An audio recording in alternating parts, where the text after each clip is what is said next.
The pilot of this supersonic jet is lining up to land on the flight deck of an aircraft carrier. The entire deck is about twice the length of a Formula One pit lane. The 23-ton plane must land in half that length, at 240 kilometers per hour. There is little room for error. The deck is noisy and crowded. Planes are landing, being serviced, refueled, rearmed, and taking off all the time. Amid the terrifying noise and mesmerizing action, everything is carefully choreographed by the carrier's control tower. The flight deck of a battle-ready aircraft carrier has been called the most dangerous place on Earth. Some reckon this is just as dangerous. A Formula One pit lane is lined with fuel, tyres, equipment, and filled with people. It is dangerous because no one is in overall charge. Each team brings its car in when race strategy suits it. Sometimes several cars and several pit crews are in the lane together. It takes 19 people over 7.5 seconds to make a perfect pit stop, and each of those 19 people has to do it right. If one of the links in the 19-link chain is a bit rusty, then you've lost 10 seconds, you've lost the lead, you've lost the race.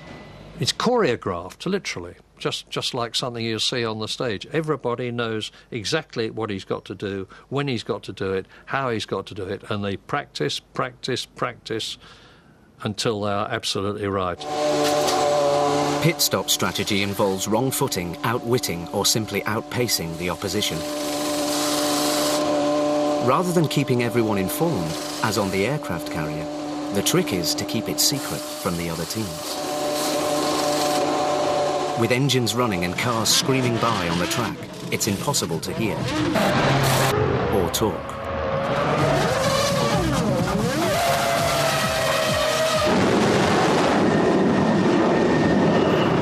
Aircraft carriers bristle with electronic communication. Down on the noisy flight deck, these are unreliable. Here, hand signals are king. On this billion-dollar deck, surrounded by cutting-edge electronic communication, nothing is as safe as clear, simple hand signals. Hand signals run pit stops too. Braking point for driver. The jacks come in. 3 men change each wheel. Wheel nut secured, mechanics give clear hand signals. Jacks are lowered and removed. Refueling takes the longest. The so-called lollipop rises. The car is gone. Simple signals work best in noisy, stressful environments. This FA-18 Hornet is preparing to fly. It's been hooked up to the steam catapult. Throttles are set to take off. The pilot signals his hands are off flight controls. His launch is remote controlled by the catapult officer, the shooter. Wind intervals, checkers, thumbs, head steady, fire. Goodbye.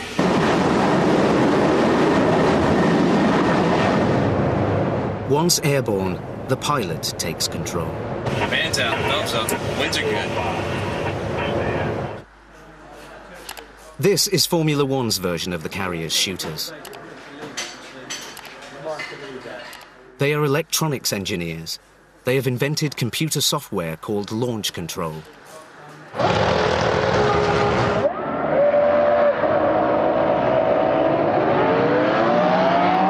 On the starting grid, drivers just sit back and enjoy the ride. It's a great acceleration, actually. It's a big kick. You know, as soon as it goes, it really, you know, all the way through the start into the first corner, the acceleration is, you know, it never stops. Launch control ends the first time the throttle is lifted. So by the first corner of the race, the driver is back in control. Just like the pilot in the Hornet, once airborne, he takes control. Launch control is an interaction between engine, clutch, engine management system. in order to automatically do the best start possible.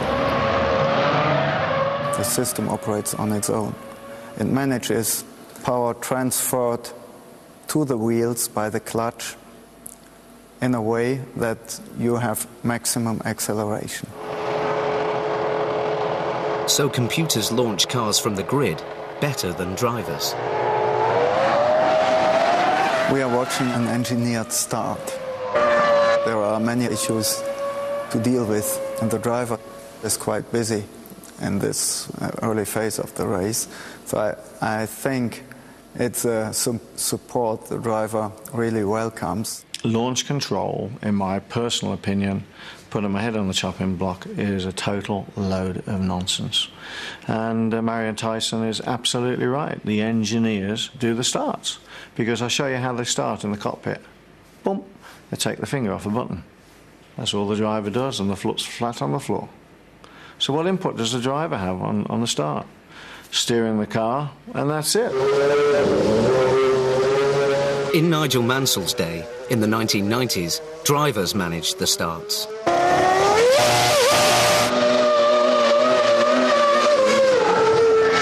Spectacular, but burning rubber is wasted energy. Today, smooth electronic launch control is one example of how the role of the Formula One driver is being diminished. They are no longer alone in their cockpits.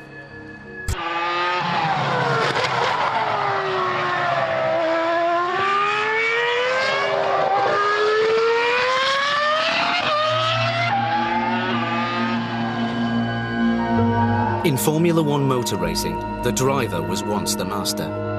Now, he is no longer alone in his cockpit. A modern racing car is not driven by one man.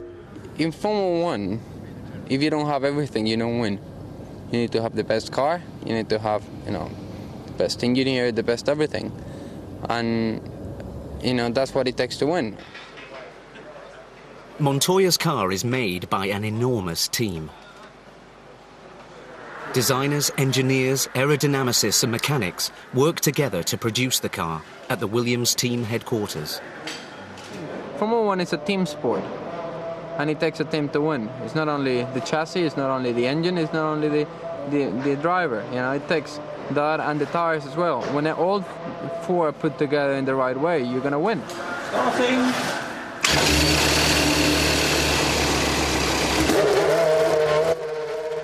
Winning in Formula One is a science. Whether racing or testing, every move a driver makes with his car is monitored and recorded. It's called data acquisition, telemetry. Telemetry has become a vital tool in Formula One. You cannot live without it. Telemetry is the only way to acquire data while the car is running on the track, and you need lots of data. Lots of data is picked up from telemetric sensors located all over the car. They measure engine revs, oil pressure, fuel flow, position of throttle, clutch temperature, exhaust temperature, timing of gear selection, suspension movement, G-force, and more. Data feeds through high-speed communication cables into two electronic control boxes. Encrypted data is sent by microwave link via the transmitter antenna. Out on the racetrack, the car is in constant touch with computers in the pits. Vital statistics of temperature and pressure are constantly monitored as the car races. Less vital data, used to calculate things like lateral acceleration, is transmitted once a lap. We are observing and monitoring the engine throughout the race. As soon as an engine is started up, the engineers are watching telemetry data. And normally an engineer finds out that there's something going wrong before the driver feels it. Back in the pit lane garage, computers download data directly from the car.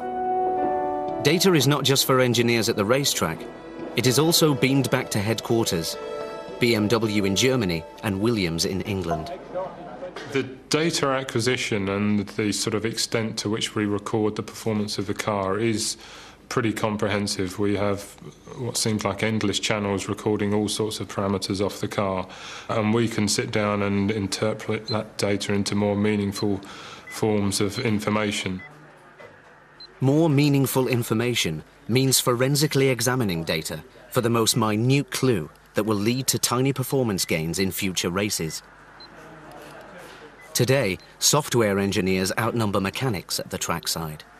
They're so glued to the telemetry now that even on the pit wall, in those stands they have, they can't even see the cars going past in the track. All they see are the screens in front of them. So their knowledge, their nutrients, if you like, for the way they think, are totally dependent on what the TV screens and the data channels are showing them. There was a time when race engineers watched cars on tracks. They were glued to another method of data acquisition: the driver. His brain was the computer, and his mouth was the printout. The unanswerable question is, were the drivers better or just different? When you see the Nürburgring, old circuit that they used to race on in the 1950s, 180 corners, I mean, Christ, how do these guys go around there? And they were different sorts of drivers, you know, and they were much more important in those days, the drivers, than they are now. At the earliest Grand Prix races, there was no telemetry. Drivers just talked or complained about their car. It was fast, slow, understeered, oversteered, got a puncture, overheated, rattled to a stop, or crashed. It was as simple as that. On long Grand Prix, drivers in two-seater cars were accompanied by mechanics and equipment. Rules governed which tools could be used. Being heard above the din of unsilenced engines running at racetracks has always been difficult. Spectators could be bellowed at through megaphones, but drivers on the start line could hear little. A flag was one reliable way to signal a start. There were others. Drivers raced for hours with only the vaguest notion of their race position. There was little pit-to-car contact. One of the first to get organised was Mercedes team manager Alfred Neubauer. Impressed after seeing the communication of race teams in America, he imported their ideas.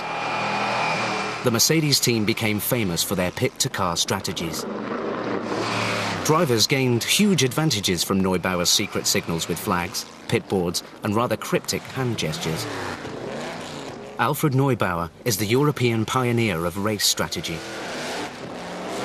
and the first to recognise the importance of knitting the driver into a team. The exact origin of command and control at racetracks is lost in the mists of time. There are plenty of likely models. The flagging of the Victorian railways, red for stop.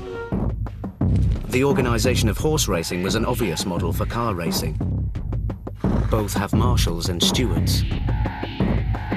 And this history survives in the modern language of Formula One, with phrases like parc fermé and paddock.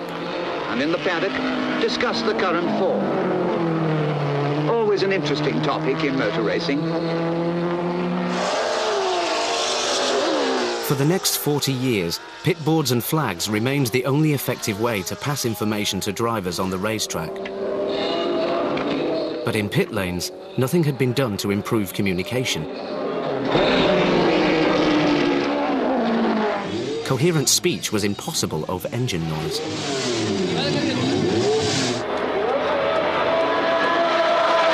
So Brabham owner, young Bernie Ecclestone, can barely hear his driver's complaint. James Hunt could be using carefully coded hand signals. In fact, he just needs cooling down.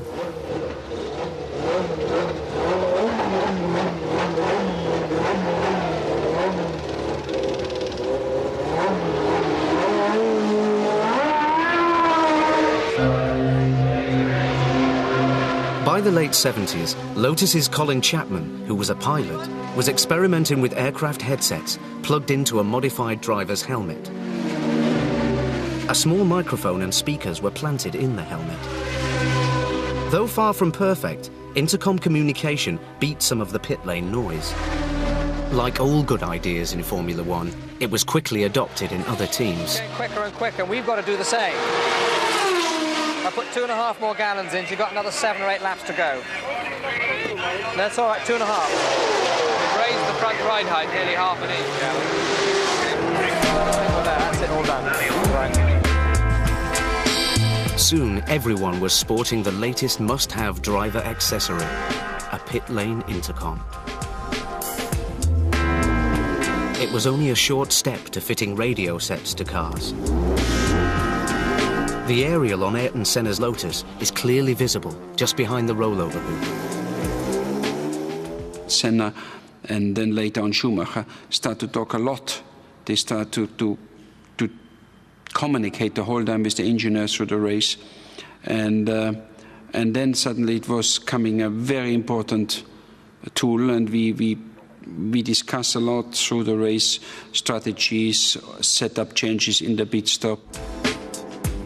Talking on the radio is a huge asset. I mean, I liked it, but I'd only have certain people I'd talk to, because the last thing you want to do is have someone on the other end of the radio talking a load of nonsense. So you've got to have professional people there to help you and assist you doing your job. But sometimes when you're trying to make a decision about the tyres and you can see the lap time sort of, just tailing off a little bit, when the window is to come in and watching the competition behind or in front, watching the traffic, how quick you're catching it, and let's say you've got 3 or 4 cars in front by 6 seconds, the last thing you want to do is catch them up and be held up. But you want to catch them up to the latest point you can, and then come in. So talking on the radio and working all things out like that is very, very important. By the end of the 1980s, all teams communicated directly with their drivers. They talked strategy as they raced. It didn't suit everybody. It was, for many years, very difficult to communicate because about the noises, vibrations, the interference on a racetrack. You had possibilities to talk with the crew in the pits, but it was difficult to understand each other. You had ear protections in for the engine noise, so it was difficult to hear the speakers from the helmet. So the radio communication was, in all my 20 years I've been in, always a pain. It never really worked perfect. By the mid-1980s, things had improved. This Star Wars-style graphic of the time attempted to explain the future.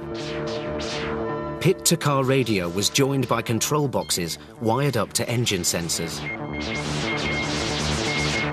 Vital statistics were shot back to the pits to be stored for analysis. Race engineers spotting signs of engine wear or high oil consumption could radio the driver in time to avoid catastrophe. Sometimes, the engineers have done in the past, even with myself, say, look, just drop the revs by 500 revs, just save the engine if you can, especially if we're in a good position, with winning the race. Telemetry could be used strategically, especially in the gas-guzzling turbo years of the 1980s. We had a lot of fuel problems years ago, especially with the turbo cars. We had to conserve fuel as well. Sometimes you had to turn the boost down. And one Pacific race, which was incredible, Patrick Head and I had a huge exchange on the radio because I was winning the race, and and I did follow his direction. He told me to turn the boost way down. As I turned it down and Keke Rosberg passed me, I was trying to keep up with Keke, and I was upset and I was going balmy. When can I turn my boost up? When I can turn boost up? And later on in the race, when the engineers decided I had enough fuel to get to the end of the race, I could turn the boost up. We had the most fantastic race, and I ended up winning it. So much of winning and losing is about the strategy. Who is making pit stops where? Are you going to run your car full of fuel and make fewer pit stops, or light on fuel so it's lighter and faster, but then have to make more pit stops? And are you actually going to change your strategy during the race, depending on what else is going on around? By the 1990s, telemetry had become two-way. Cars like this 1993 Williams had bi-directional telemetry. The pit lane could send command signals directly to some components of the car. The mixture of the engine, or maybe some settings of the electronics of the engine, could be altered, or maybe the strategy of the differential control could be altered, or maybe we could send a message to the driver which would come up on his screen and tell him something about his position in the race, or maybe something about a problem that we'd seen from the data coming to us on the car. In 1993, amid fears that technology was making the sport robotic, two-way telemetry was banned. But inevitably, some teams were bending the rules. Secret computer code could be hidden within software running legitimate electronic functions. Formula One is rightly regarded as the pinnacle of motorsport. It is the most technical version of motorsport. And you can't stop technology. It's like life. You can't stop it. It's going on all the time. You can't uninvent things that have already been invented. F1's rule makers, the FIA, found it impossible to enforce the ban of driver aid electronics. Two-way telemetry was unbanned in 2002, opening the old arguments that Formula One drivers were in danger of being little more than highly paid machine minders. He can override anything on that the bidirectional telemetry can do. He can press the buttons himself and change ignition maps and fuel maps and diff and all the rest of it. But the pit-to-car telemetry has reduced the workload that the driver has to do, so he can concentrate on driving and not playing around with the computer on his steering wheel. A good driver with a sense of mechanical well-being, like Michael Schumacher, who is brilliant at it, like Nigel Mansell, who was extremely good at it, can add a considerable extra input to what the electronics tells the engineer. Fundamentally, there is only one guy that's hanging onto that steering wheel or pressing the brake pedal, and really he is the guy that knows what the car's doing. And there's also elements as well that a driver can sense the behaviour of the car, and he will adjust his driving style accordingly. So that won't manifest itself in the data on the car because he is naturally driving around that characteristic in the car. They have to understand the technology. They have to be able to use the electronics. So it's not true that that they are robots. Of course, they're not robots. It's just a different set of skills, or it's an overlapping but significantly different set of skills that are required now from the old age. Williams drivers Montoya and Schumacher are patched into an electronic matrix monitoring all their moves. The role of the Formula One driver has probably changed forever. The question is, as technology advances further, how different will their cockpit role become? The answer might lie in the way that the cockpit has been developed to support modern fighter pilots.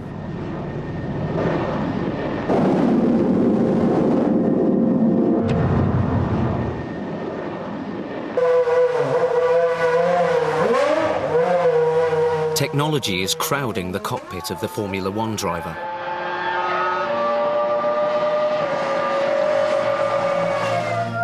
It supports him while he concentrates on the battle to win.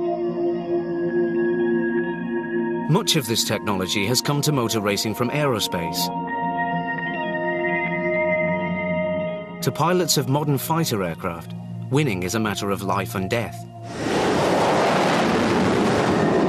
But the conditions under which they operate are similar to racing drivers.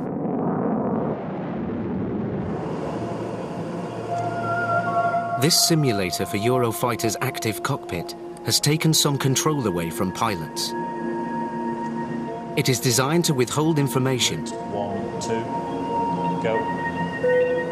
The idea is that hearing no news is good news, unless the pilot needs to know. Close. The philosophy is, if you don't need to know, I ain't going to tell you, because it's all working as you expect it to do. We have a set of design principles and philosophies that reinforce that. And That in itself has been possible through computers in the aeroplane. Wing tank empty. Wing tank empty. Fuel. Waypoints. The computer talks to the pilot, and the man can talk back to the machine until something goes wrong. Display stores. The voice of the pilot is like an extra limb. Voice in and voice out are the two real systems we have. My voice in to be a replacement for me taking my hands off the throttle and stick, which is important for controlling the airplanes, to take it off to select another function, another display, another radio frequency, many tasks. Tasks that I would describe as housekeeping tasks within the cockpit, done by voice. Fuel low. I can do something by voice and I can do something by hand at the same time. Display warnings. Increasing my productivity. Most fighter pilots are likely to be male. Psychologists have found that they respond best to female voices. Display engines. Mother knows best. Especially if you're likely to die. Pull up. Pull up. Different levels of urgency come with the voice. You can hear her when she's really worried that you're about to hit the ground. She'll shout at you, pull up, pull up. Or when she's not too concerned but you're starting to run low on fuel, she'll give you a bingo fuel warning, an old code word for you're at a specific level of fuel. So the airplane's alive in terms of its response to you. Transonic. Transonic. The cockpit knows by what you're doing where it is, what phase of flight it's in. When the wheels are on the ground, and the airplane knows that, and the engines have just started, it knows that it must be going to taxi and take off next. So we give him information that are appropriate to those tasks. Once we get airborne, the undercarriage comes up. It gives me more information about navigation tasks. If I select a weapon or a target, it gives me combat task information. Target kilo. That's one of the ways we get around the problem of overloading the pilot with too much information available in the airplane. Voice control and computers free pilots from all but their most crucial cockpit tasks: battle strategy and combat. Microprocessors made this possible. That was the idea at the heart of this car, the 1993 Williams FW15. It was designed to relieve the driver of as much cockpit management as possible, even gear changing. The computers change all the gears up, all the gears down, and if you call for a gear wrongly, if you say I want to go from 6 to 2nd and you do it at the wrong time, the computer says, oh, I'm not going to give you that because the wheel sensor's telling me that you're doing 180 miles an hour and to go into 2nd gear you need to be doing 100 miles an hour. But don't worry, as soon as the wheel sensor slows down and tells us you're doing 100 miles an hour, automatically we'll change it instantly for you.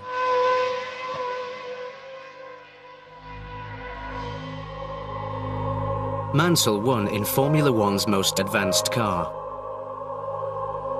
Williams cars were the most technologically superior at the time.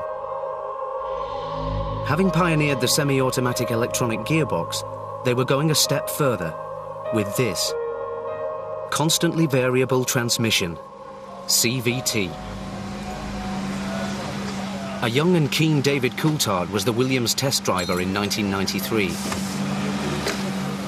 No test bed is a substitute for shaking down the car with a test track drive.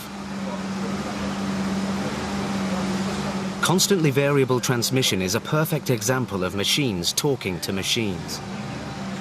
The engine is electronically linked by sensors to the gearbox. This keeps the engine speed within its peak power range.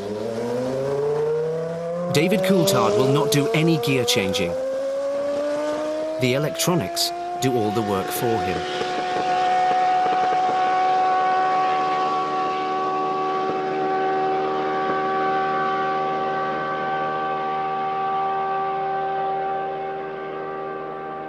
Normally we're working with the gearbox and the driver is aware of constantly the RPM dropping and the car moving forward and back, and it's all very aggressive. But the feeling of the car now is, I'm very excited because when I enter the corners it's so smooth. We have none of the down changes to make because the car is making the changes itself, and it proves that the machine is working better than man because it can make smoother gear changes than I can.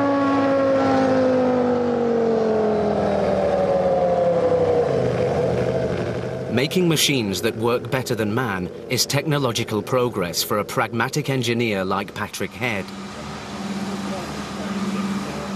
The rule makers didn't see it like this.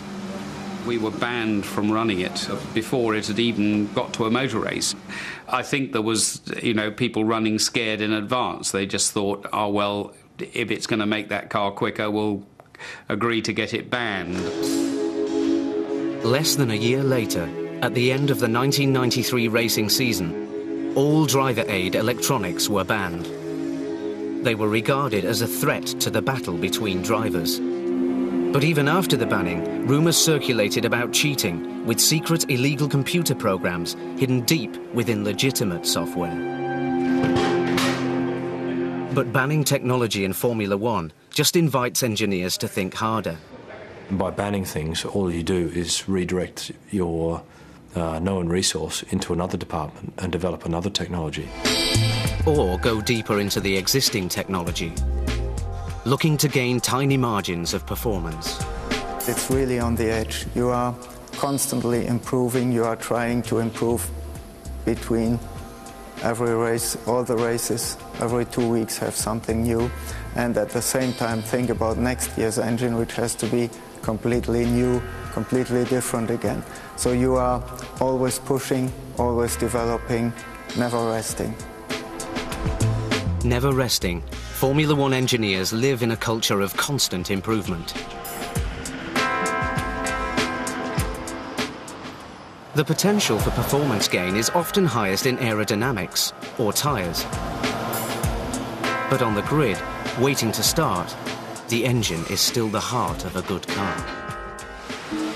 In the past, engines were the highly visible mechanical heroes of Grand Prix cars. They were big, sexy, and the key to winning Grand Prix races. Like boxers talking tough before a fight, teams revelled in showing off their chunky new engines. That age is over.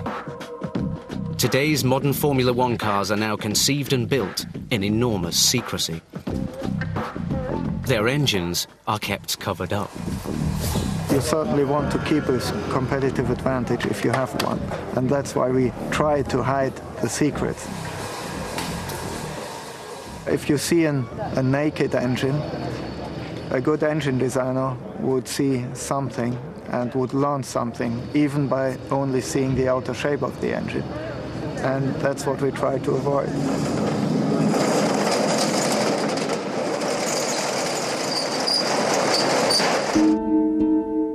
This E41 engine from the 2000 Formula One season is the first that BMW developed for Williams. The Formula One engine is dedicated to crank out as much power as possible and to last for a certain range, which is very short compared to a production engine. So if you had a Formula One engine in your road car, you had to replace it about 400 to 500 times to make the same mileage as with your conventional car. The power generated from a road car engine is compromised by its need for reliability and longevity. A race car engine must be reliable, but it doesn't have to last very long. What counts is power. The optimum Formula One engine is about maximum power and minimum weight and size in order to generate the optimum package car engine. So what we do is shrink everything, fight for every gram, every millimeter when designing each individual part, down to the smallest bolt. Modern Formula One engines are all 3-litre V10s. They are 2/3 the size and less than half the weight of their road-going counterparts.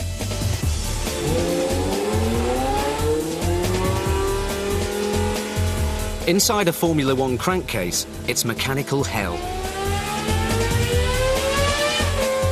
Huge power is generated by moving the parts at 3 times the speed of a road car engine, around 18,000 revolutions per minute. Exhausts glow red hot. Massive forces are generated. Pistons experience 7,000 G, 7,000 times their own weight. Components like crankshaft and pistons are designed on the limit of their tolerance. Formula One engine designers build components light enough to achieve high revs and just strong enough not to break. The crankshaft of the V10 engine is shorter than the one of the six-cylinder road car engine. It's less than 50% of weight of this one. And this shows what you have to take care of in order to achieve the high engine revs you need in Formula One. It's not just about crankshaft, it's about piston, it's about conrod, same issue. To go up in revs, you have to keep mass forces under control, which means to reduce weight to the absolute minimum, and by the same time increase strength of all the components. So we have a very light and small piston in our production engine already, which certainly is state of the art. But compared to the Formula One engine, you see the sleeves are much shorter again. It's much more refined. You try to take out every individual gram, try to shrink it by fractions of a millimeter in order to really get to the limit. Shaving weight off or getting to the physical limit of the components is the secret of a winning engine, making it just strong enough to last the distance without blowing up. It's almost a disposable product. Yes, at the end of doing 400 kilometres, the thing is pretty tired and a lot of components will be replaced. Some parts, major castings and things will be retained and freshened up, but a lot of components will be replaced. So in a way, you could also think of it the other way around. If your F1 engine could last you 1,000 kilometres, actually you'd be pretty annoyed because that meant you were carrying around a lot of excess in terms of probably weight, actually. Reducing weight on a race engine means it's always close to its own destruction. It's all power or no power. The challenges facing an F1 designer at the moment really are all focused around power and more power. So in order to generate power, that basically means we've got to get more air into the engine. More air into the engine, because we've got a fixed capacity at 3 litres, essentially means more revolutions per minute. So we've just got to get the engine to spin faster. So all the challenges are focused around getting the revs up. So you'll hear people talking about, 17,000, 18,000 revs per minute, and it will just keep climbing. Ferocious competition and the rules of Formula One means that the power produced between different teams' engines is relatively small. Here, at Ricardo Motorsport Engine Division, the details of managing engine airflow to find more power are mathematically analysed in a virtual world. Computational Fluid Dynamics, or CFD, is software developed for calculating aerodynamic equations. Colours represent different stages of the combustion process in an engine. The white dots are fuel droplets. CFD is used for searching out tiny power gains in components, like the airbox. The figure on the top right is looking at the design of the airbox. The airflow is being driven into the engine by the forward motion of the car, but also underneath the engine is breathing, cylinder by cylinder is drawing on that air in the airbox. The natural tendency for the air would be, just through inertia, to effectively stick to the rear of that airbox, which means we tend to get more air towards the rear cylinders and less air towards the front. And by looking at this type of calculation, we can see where the air is trying to go, influence it through the various designs internally in that airbox. What we're trying to do is to get equal air to each cylinder. Then we can be sure that every single cylinder in the engine is producing all of the performance that it can. Airflow calculations buried deep in computers are vital cogs in the vast machine that builds Formula One cars. An F1 car is a system. You're relying on a number of actually quite complex systems of their own to sit and talk to each other and work together in harmony. So the closer those system designers and developers are together, gives you a much better chance of coming up with an integrated package which theoretically should perform better on the track. Better performance on the track relies on huge resources off the track. Formula One is packed with the most advanced computers and electronic software, but the best computer is still the driver's brain. The question is, what is it best at?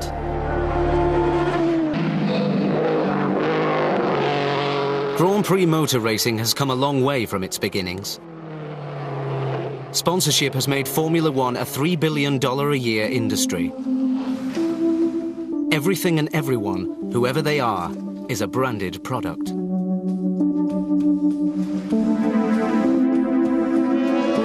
These riches have bought teams access to technologies and materials associated with missile defense, medical research, and aerospace.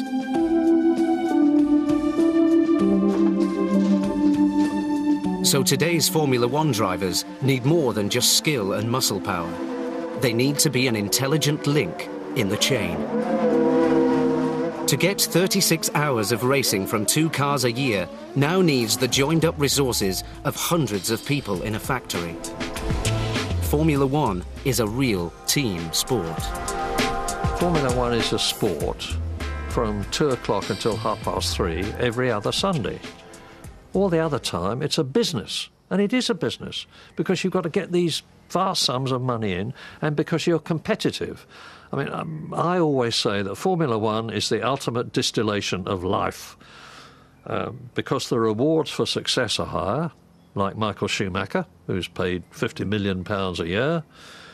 The penalties for failure are greater, like Ayrton Senna, who was killed. Spectators want to see cars battling wheel to wheel on racetracks. Critics complain that the cars can't do this because of their design. They say the technology that powers the sport has diminished the spectacle. These critics say, strip out all aerodynamic devices, take away the front wing, remove the rear wing, ban the underbody diffuser arrangements, take out all electronics. What we would end up with are the Coopers and Lotuses of the 1950s and 60s. A pre-sponsorship era when teams raced in their national colours. It simply wouldn't be Formula One. Today's Formula One is supposed to be led by technologists and engineers. Formula One showcases technological possibilities. Rules and restrictions just set new and bigger challenges for the technologists and managers running the teams. The role of today's Formula One driver is different, but he's still vital. I think the driver is always going to be the fine limit of how far the car is going to go. It's up to the driver to set up the car with the engineers as comfortable as you can put it, to go as fast as possible, you know, to find that new limit. Complicated and difficult to understand. Critics accuse Formula One of being out of touch and irrelevant. They argue that it's become technically obscure and ask what use Formula One is. Who cares what use it is? What use is football? What use is cricket? What use is lacrosse? What use is athletics? Formula One entertains people. Ultimately, Formula One comes down to 2 guys going racing on Sunday afternoon 17 times a year and 500, 1,000 people behind each person, in effect. So there's this incredible contrast between NASA-like technology and this ridiculous human instinct to want to race cars on a Sunday afternoon.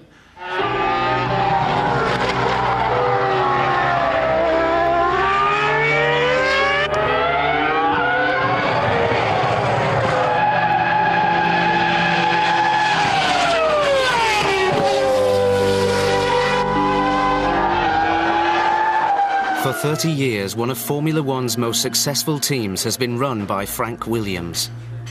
He understands how important Formula One really is.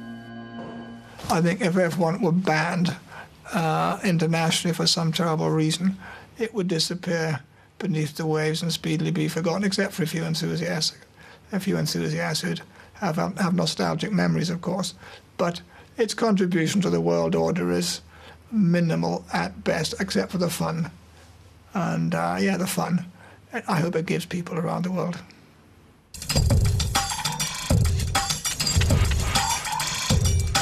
Can you